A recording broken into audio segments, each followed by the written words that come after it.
Enforcement directorate తీరుపై supreme court తీవ్ర ఆగ్రహం వ్యక్తం చేసింది. ఆధారాలు లేకుండా ఈడీ అరెస్టు చేస్తుందని మండిపడింది.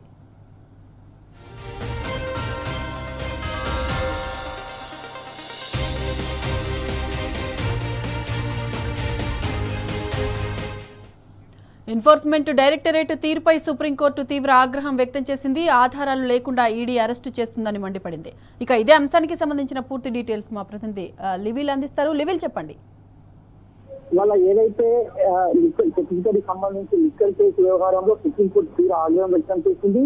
ఈడీ అరెస్టులు చేస్తుంది, ఆధారాలు లేకుండానే చేస్తుందని చెప్పేసి కూడా తీవ్రంగానే ఈడీపై ఆగ్రహం వ్యక్తం చేస్తూ ఛత్తీస్గఢ్ లిక్కర్ స్కామ్ లో ఒక్క పైసా కూడా స్వాధీనం చేసుకున్నట్టు ఈడీ చూపించలేదని చెప్పేసి కూడా సుప్రీంకోర్టు తీవ్రంగా మండిపడ్డది. గతంలోనూ అనేక కేసుల్లో ఆధారాలు చూపించలేదు, మంచిగా ఈడీ తప్పుడు కేసులు పెడుతుందని చెప్పేసి కూడా సుప్రీంకోర్టు ఆగ్రహం వ్యక్తం చేస్తూ ప్రతి స్కామ్ లో ఈడీ ఇలానే ఉందని చెప్పేసి కూడా ఈడీ దీనిపై మండిపడ్డది.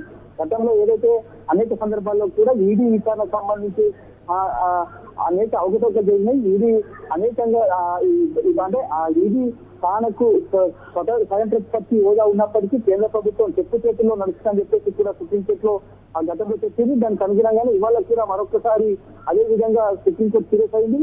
ఏదైతే ఈడీ విచారణ సందర్భంగా అరెస్టు చేయడం, కనీసం ఆధారాలు చూపెట్టకుండానే అరెస్ట్ చేయడం వంటి విషయాలను సుప్రీంకోర్టు ఈడీ దృష్టికి తీసుకెళ్ళింది. ఈడీ న్యాయవాదులపై తీవ్రంగా మండిపడ్డది.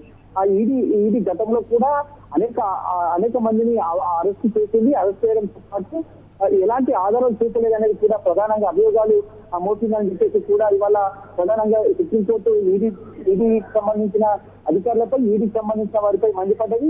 ఈడీకి సంబంధించి కేసుల పూర్వపరాలను చేసినట్లయితే కేవలం ప్రతిపక్ష నాయకుల పైన, ప్రతిపక్ష నేతల పైన ఈడీ దూకుడు పెంచింది. వారిని మాత్రమే ఇబ్బందులు పెట్టే పనిచేస్తుంది తప్ప ఇంకోటి లేదనేది కూడా ప్రధానంగా చెప్పుకొచ్చింది. గతంలో కూడా అంటే కేజ్రీవాల్ విషయంలో కావచ్చు, అనేక విషయాల్లో కూడా ఈడీ కేసుకు సంబంధించిన విషయాల్లో ఆ తప్పుదో పట్టించిన విషయాన్ని కూడా సుప్రీంకోర్టు వాళ్ళ మరొకసారి ప్రస్తావించింది. ఏదైతే లిక్కర్ కేసు అంటే ఛత్తీస్గఢ్లో జరిగిన లిక్కర్ కేసులో పైసా కూడా అవినీతి జరిగినట్లు ఆధారాలు చూపించలేదని చెప్పేసి కూడా ఈ సందర్భంగా కీలకమైన వ్యాఖ్యలు చేసింది. అయితే ఇప్పటికైనా ఈడీ తన పద్ధతి మార్చుకోవాలని చెప్పేసి కూడా ఛత్తీస్గఢ్ సంబంధించిన లిక్కర్ కేసులో ఏదైతే ఒక పైసా కూడా అవినీతి జరిగినట్టు చూపించకపోవడం పట్ల ఆగ్రహం వ్యక్తం చేసింది.